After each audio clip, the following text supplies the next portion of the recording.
Un saludo fraternal desde el colectivo Subámonos al Bus del POD. Nosotros vamos del escritorio al territorio, construcción social de territorio. Hoy, como siempre, tenemos un invitado muy especial, conocido de todos ustedes.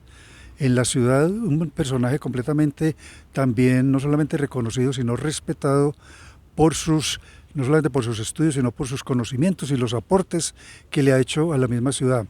Estamos con el profesor Luis Fernando Acevedo, profesor asociado de la Universidad Nacional, magíster y doctor en urbanismo. De las personas que más ha hablado sobre el macroproyecto San José, pero hoy no vamos a hablar sobre el macroproyecto San José. Doctor Luis Fernando, buenas tardes, bienvenido a este espacio y gracias por atendernos.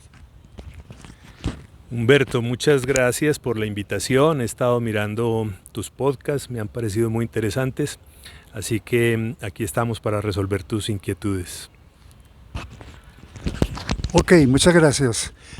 Muchos de ustedes se han dado cuenta que el profesor Luis Fernando Acevedo viene haciendo una campaña en relación con las obras que se están haciendo en la ciudad, que tiene que ver con el ordenamiento territorial, obras que la presente administración considera importantes. Vamos a hablar, profe Acevedo, de eso precisamente, que son las obras del sector de la Francia, el barrio La Enea y lo que se llama la Bella Suiza. Voy a empezar como con la pregunta elemental. ¿Realmente son necesarias esas obras en este momento en la ciudad? Bueno, Humberto, a ver, todo depende del lado en el que te ubiques para estudiar estos temas de ciudad. Obviamente la movilidad es un asunto fundamental, estratégico de cualquier ciudad, pero esa movilidad depende mucho de cuál es la visión que tienes para esa ciudad.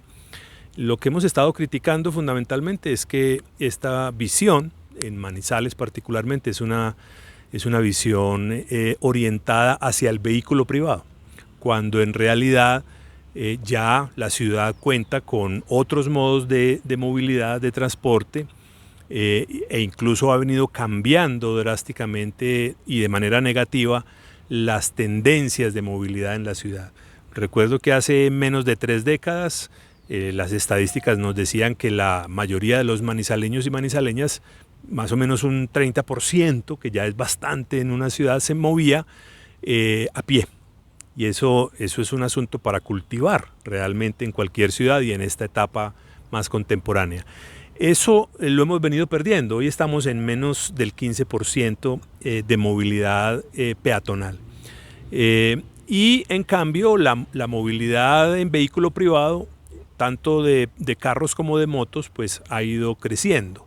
Entonces la pregunta que uno se hace es, bueno, si esa es la alternativa, pues la respuesta es que no vamos a tener nunca la posibilidad de resolver ese problema, porque la movilidad vehicular privada se resuelve fundamentalmente con puentes, o por lo menos eso es lo que nos está diciendo la administración municipal.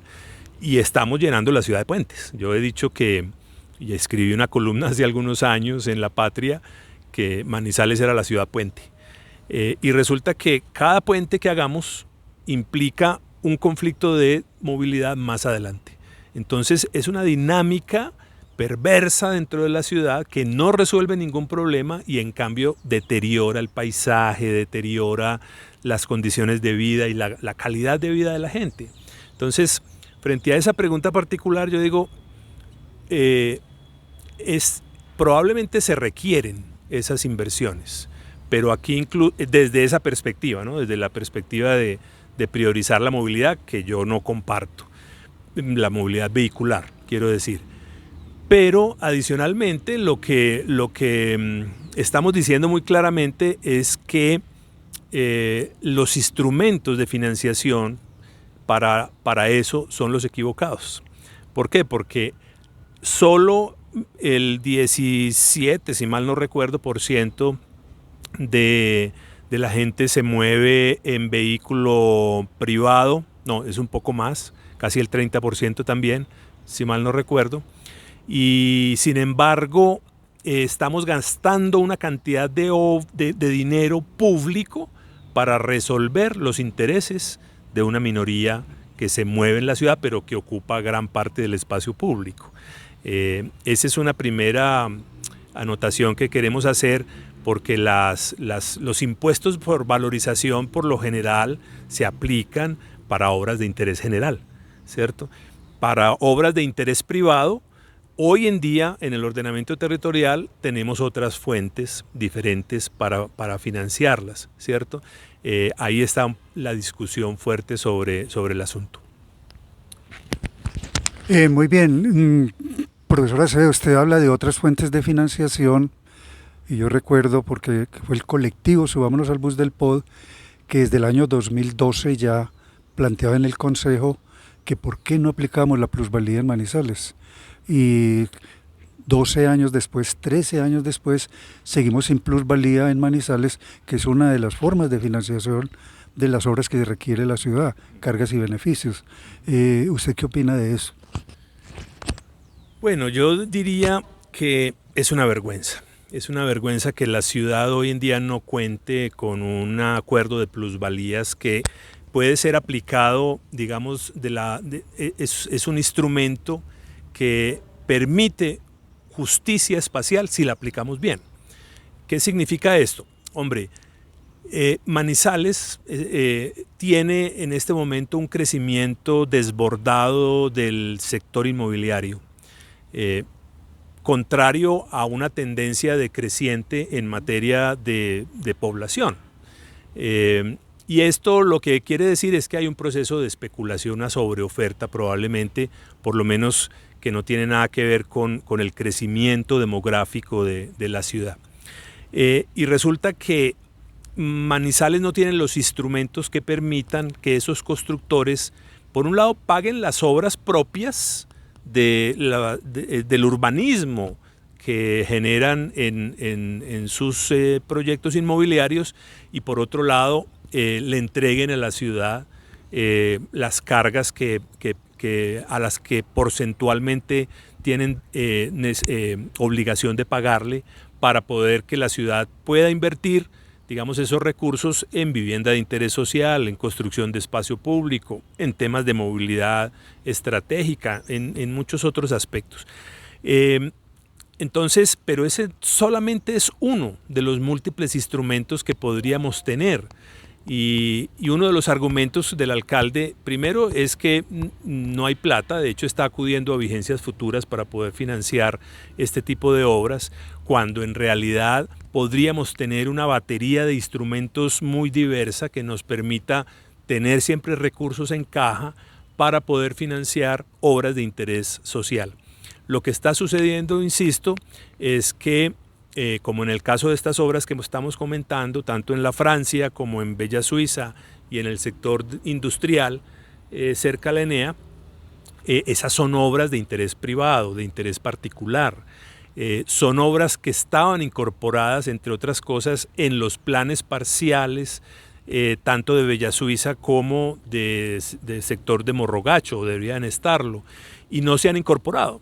Entonces aquí hay un favorecimiento al sector privado desmedido e irresponsable, que termina en que somos los ciudadanos, ya por un sistema de derrame de valorización, los que debemos pagar esas obras que debieron haber construido los privados.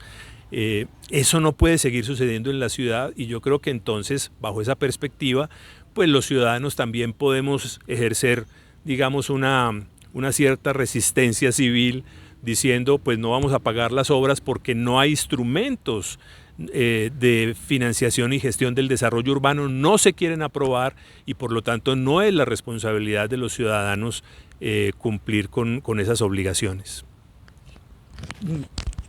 Muy bien, profesor. Cuando usted habla de precisamente que no se han aplicado esos mecanismos que tiene la misma ley, y se le deja, digamos, al habitante común y corriente, se le toca su bolsillo, y eso no puede ser. La participación ciudadana, ¿no? Usted lo plantea muy bien. Necesitamos una sociedad civil fuerte, una verdadera participación, pero participación con conocimiento.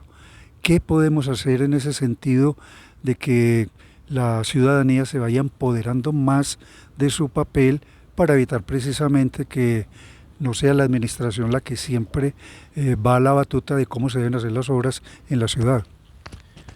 Sí, la participación ciudadana es un asunto estratégico, fundamental en los temas del ordenamiento territorial. Hasta ahora, la administración municipal ha entendido la participación ciudadana como una instrumentalización del ciudadano para digamos, aprobar las iniciativas gubernamentales.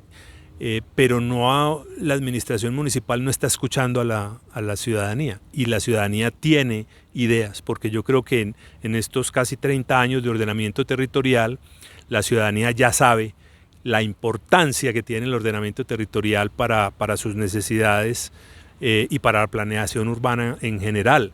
Y es en esa medida que ha venido incluso reaccionando ante la, digamos, la falta de escucha por parte de la administración, pues ha venido desarrollando otros instrumentos como las acciones populares, las tutelas y otros ejercicios de carácter democrático para hacer valer su voz.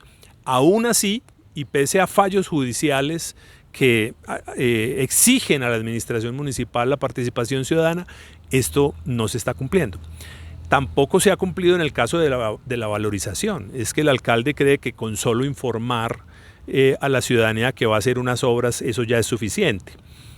Cuando el alcalde y su equipo de pronto vieron que había un gran malestar creciendo en torno a estos temas de valorización, no tuvo ningún empacho en decir, oiga, en vez del 70% que le íbamos a cobrar a los ciudadanos por derrame de valorización, de un momento a otro la cambia al 30%.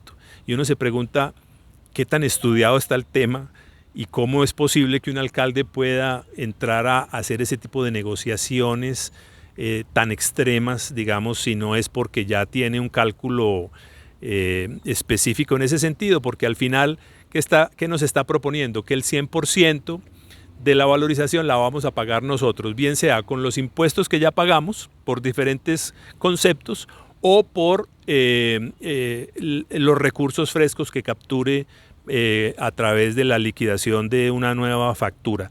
Pues no, es que lo que tenemos que decirle los ciudadanos al alcalde es que no queremos que se imponga un sistema de valorización para financiar proyectos de interés privado, que lo que van a hacer es aumentarle aún más la riqueza a esas empresas constructoras que han desarrollado unos planes parciales sin instrumentos de financiación y gestión. Eso es culpa de la administración municipal, ellos han conestado con eso, y yo quiero recordar, por ejemplo, que fue el alcalde en su primera administración que le regaló la plusvalía urbana a la empresa que hoy está construyendo Bella Suiza. Otras administraciones, como Octavio Cardona, le han regalado la plusvalía urbana, por ejemplo, a los proyectos de Santa Rita en Morrogacho. Entonces, si son tan generosos con el privado, ¿por qué castigan a la ciudadanía buscando que seamos los ciudadanos los que les paguemos esas obras que ellos no construyeron? Ahí hay un sistema de inequidad total y sobre todo una falta de planeación, pero absoluta, que no podemos permitir que siga sucediendo. Por más alcalde que sea, cualquier personaje tiene unas obligaciones que cumplir con la ciudad, y una de ellas es garantizar un ordenamiento territorial y las normas que permitan que ese ordenamiento territorial funcione bien. Mientras eso no esté sucediendo, aquí estamos en el reino del mercado, de la iniciativa privada, generando una serie de inequidades impresionantes. Mire usted lo que está sucediendo en la ciudad. Hay más de 30 asentamientos informales en la ciudad y creciendo. Y para eso no hay plata para construir vivienda. Y ahora se nos dice, por ejemplo, que el macroproyecto San José ahora van a regalar los predios para que el constructor, por su buena voluntad, le devuelva algunas viviendas de interés social. Eso no tiene presentación. No tiene presentación porque el macroproyecto tenía la posibilidad no solamente de recuperar las inversiones públicas, sino que adicionalmente reclamarle al constructor el pago proporcional de las cargas urbanísticas, entre otras la vivienda de interés social. Y resulta que el municipio lo que está es, en este momento, pagándole al futuro privado que va a llegar el diseño del espacio público, la construcción del espacio público, de los colegios, de los equipamientos, para que cuando llegue el privado no tenga ninguna obligación que cancelar en ese sentido. Y ya el alcalde está diciendo, vamos a entregarle los lotes que adquirió el municipio durante 15 años para que nos regalen algunas viviendas. Es una vergüenza lo que se está planteando en la ciudad en ese sentido. Muy bien, profesor. Quiero a todos los que nos están viendo en este momento, porque usted toca un tema muy importante, dos temas, y vamos rápidamente a ir sobre ellos. Uno, pues tiene que ver que a la ciudadanía no se le consulta. Nosotros desde el colectivo Subámonos al Bus del POT hemos querido cambiar un verbo que siempre nos ha parecido sospechoso y no, que es el verbo concertar. Usted habla un poco de eso, entonces van, presentan, y eso lo llaman socialización. Y resulta que en un Estado social de derecho es la concertación, y la comunidad nunca es llamada a hacer concertación, por un lado. Por el otro, hay improvisación, de acuerdo a lo que usted nos está diciendo, profesor Acevedo. Yo diría una pregunta muy general: ¿es realmente Manizales una ciudad que ha sido planificada? De ninguna manera. Yo diría que el instrumento de ordenamiento territorial, que es un documento extenso, difícil de leer, difícil de manejar, no es pedagógico además, es un documento que está diseñado para que en Manizales todo el mundo haga lo que se le venga en gana. Esa es como mi conclusión. Todo es posible en la ciudad. Y si no es posible, también tenemos otras posibilidades de legalizar lo imposible, que son los planes de regularización, por ejemplo, que justamente lo que buscan es legalizar lo imposible. Entonces, pues bajo esas circunstancias, digamos que en el mundo se le conoce como el reino del mercado, de la iniciativa privada. Manizales está muy mal, porque desde la Constitución del 91 y luego desde el Plan de Ordenamiento Territorial, lo que se trataba justamente era que el Estado recuperara la función pública del urbanismo, porque durante todo el siglo XX había estado en manos de los privados, de la iniciativa privada. Esto no sucedió, por ejemplo, en Europa, que después de un largo periodo de planificación por parte del Estado, pues el Estado comenzó a liberalizar un poco sus funciones, pero a partir de que ya había una cultura política del ordenamiento territorial, etc.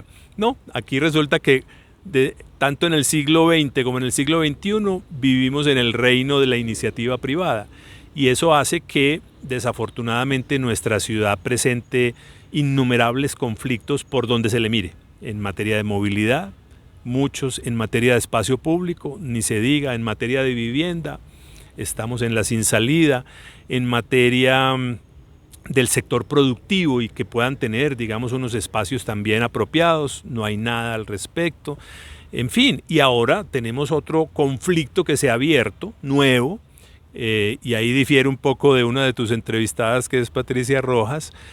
Yo creo que la figura del área metropolitana lo que va a hacer es reproducir esta problemática, ¿cierto? Ya llevamos más de un año en que se aprobó la figura del área metropolitana y definitivamente no tenemos ni siquiera un plan, pero en cambio el sector privado sí tiene plan y lo está desarrollando en el área metropolitana que se ha definido. Entonces tenemos unos atrasos. El sector privado siempre va adelante del sector público y el sector público lo único que hace es legalizarle al sector privado sus iniciativas, y eso no es planeación en ninguna ciudad del mundo. Muy bien, es que resulta completamente contradictorio que si hablamos de plan de ordenamiento territorial, los planes de ordenamiento territorial son a 12 años, ¿cierto? Con revisiones a mediano plazo, a los 6 años. Habiendo un plan de ordenamiento territorial que se supone define y es planificado, ¿no?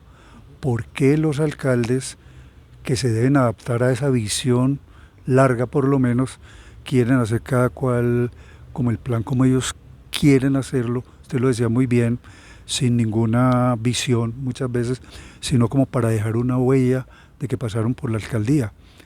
¿Por qué ese divorcio entre tomar ese plan de ordenamiento territorial, armonizarlo? Nosotros en el colectivo Subámonos al Bus del POD hablamos del ADN del POD, ordenamiento territorial, plan de desarrollo, plan de ejecución.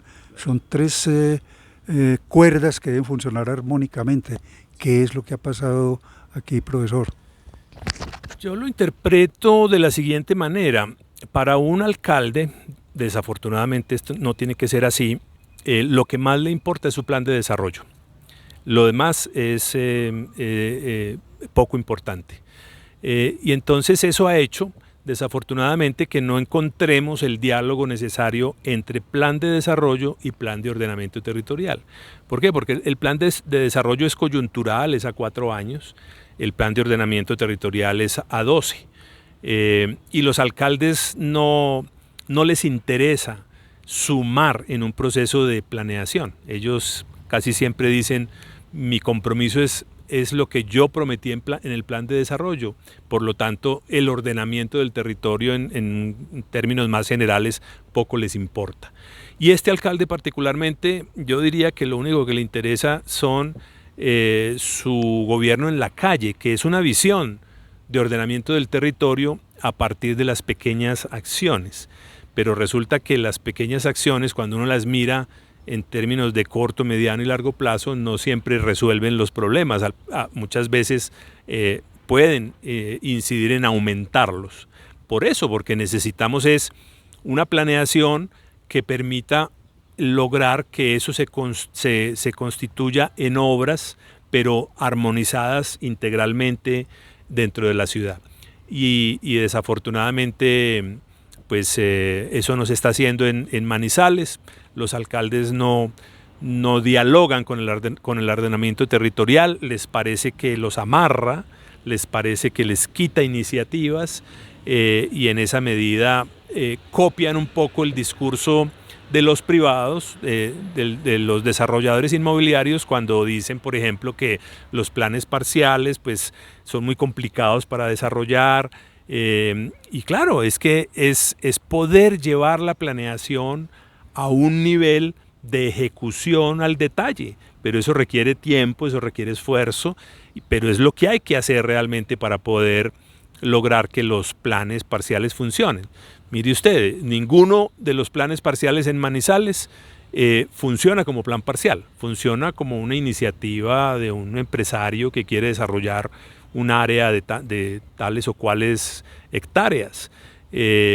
Y lo están cambiando permanentemente. Si uno mira la historia de los planes parciales, de eso que llaman planes parciales, es la historia de las modificaciones constantes en favor del privado. Lo mismo sucedió en la comuna de San José. En menos de 14 años, 9 resoluciones modificatorias que hacen que definitivamente la cosa no funcione, no puede haber una planeación en ese sentido con tantas modificaciones.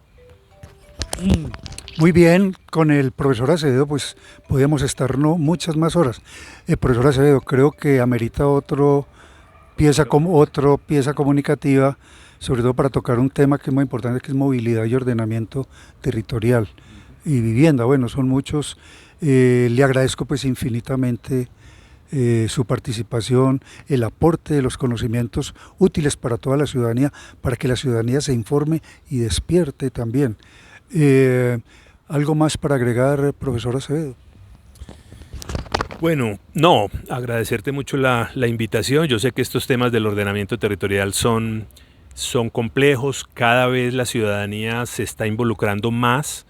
En esta administración particularmente nos llamaron inicialmente a una revisión extraordinaria del plan de ordenamiento territorial. Creo que eso no ha funcionado por fortuna, porque la intención, digamos, de este alcalde expresada pues públicamente ha sido justamente la desregularización del ordenamiento territorial. Y entonces vamos a caer pues en una situación de anarquía y de caos en donde realmente se va a hacer imposible planear la ciudad. Conversaba hace poquito con con algunos concejales que están muy inquietos con el tema, y justamente una de las conclusiones a las que llegábamos era que es que en Manizales no hay visión de ordenamiento territorial. ¿Cuál es? ¿Somos ciudad universitaria? Eso no está claro. ¿Somos ciudad innovadora? Eso no está claro. No hay nada claro en la visión de ciudad de nuestro territorio, y ese es el mayor problema, ¿cierto? Porque nunca nos podemos concentrar principalmente en algunos temas para que vamos obteniendo resultados medibles y tangibles que nos entusiasmen a todos y que vamos mejorando la calidad de vida. No, es el dejar pasar, el dejar hacer, el laissez-faire, como dirían los franceses, y esa es la realidad que tenemos hoy en día. Muchas gracias. Muy bien, muchas gracias a todos ustedes. Recuerden, hasta una próxima oportunidad. Del escritorio al territorio, construcción social del territorio. Búsquenos, por favor, en YouTube y en Facebook. Subámonos al bus del POT Manizales, denle like y dejen sus comentarios. Hasta una próxima oportunidad.